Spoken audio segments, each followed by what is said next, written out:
organization. I wanted to come back again to the power of the network that you had mentioned. And there might be some folks that, they hear that, oh, great, the power of the network, but they might be, they may not even know step one. They may feel even, socially awkward or how to, because there is a social element of it, but, sometimes we have to kind of, if we're not inherently, that way, well, gosh, we have to kind of, figure out a way to jump into that. So we can seize the power of the network. So what advice would you give to somebody that maybe is new to that concept, or what would be some good entryways to get into and discovering networks? Well, I think if you're able to, and really if you're willing, do your research beforehand. If there's something that you're interested in getting into.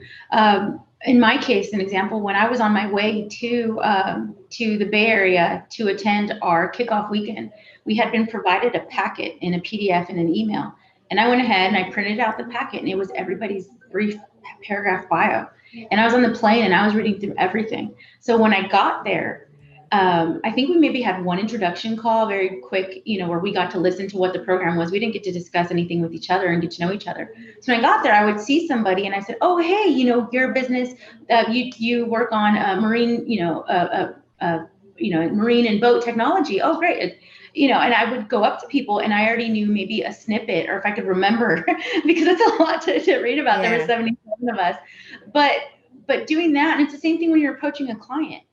You really have to understand what their needs are, or what they have, what you could offer to them that's relevant to them. And I think it's the same thing in that network.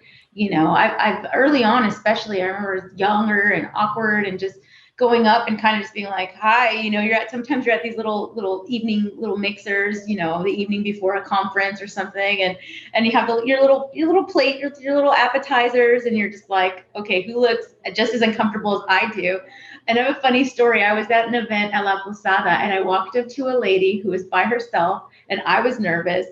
And I was like, well, I don't know who to talk to. So I went and started a conversation with her. And a great conversation with her. Turns out she was a teacher. She used to teach home economics.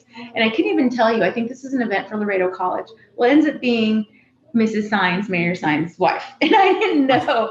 I just went up and started speaking to her, and it was able to connect and just kind of just release some of my awkwardness and just finding someone to connect with. She's lovely. So, she's a lovely lady. She is. She's so great. And I loved speaking to her that first moment. So every chance I've had to see her since then, I always go back to that warmth of that first moment, how she helped put me at ease. But it took me going up to her to make that happen. And you really have to put a value on your time, because you're taking the time, and that's your most valuable resource, to go out there. And you really have to make it a point to get as much out of that experience as you can. Even if all I got out of that experience was being a little bit more confident to approach maybe 2 people the next time. Yeah. Every chance you get to do that, learn and push yourself to do that.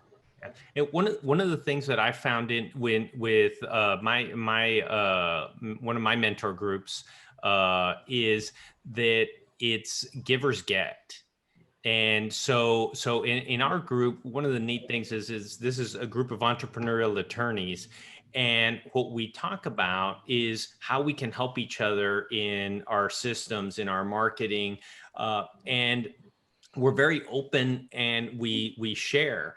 And so I think that's a great entry into an organization, is try to come up with something that you can contribute. Maybe this is your first meeting and you don't really know anybody or anything, but you might say, hey, you know what?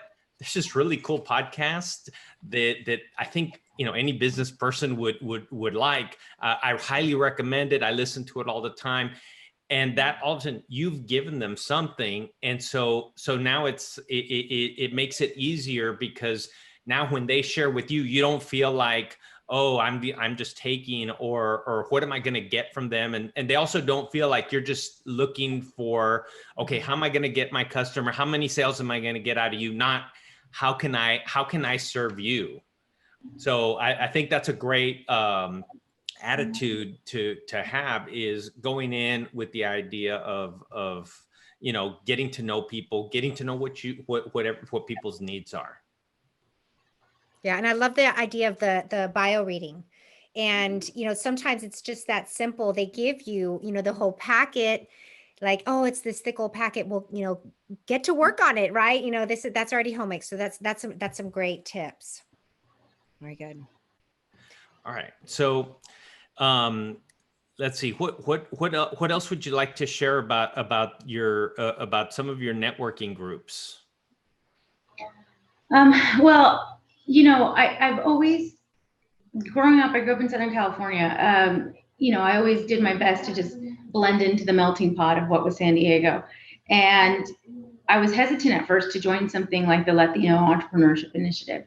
I had experiences that weren't the best at a younger age, trying to network amongst the minority business certification organizations and things like that. And so we chose not to go that route. And, especially now with everything, it almost feels like, okay, is this going to divide or is this going to unify more? And it was really interesting because like I said, it's just one factor. Like I'm of so many things, I'm a rugby mom. So I have my network of, the rugby moms and just the rugby family, as we call it, or, just anybody who has something else that they go after. When I was a part of Toastmasters, all we wanted to do was improve our public speaking. And there's so much more that comes to it. We all came from different backgrounds. So there's just so many ways you could connect with people. And it just really just depends on you can't really constrain yourself based on what it is that connects you, because that could open the door to so many other growth opportunities for you as an individual and for them as well. Right. So the thing, the commonality is just the thing that opens the door. And then, you may have a lot of other things in common that you didn't really realize. Yes, exactly.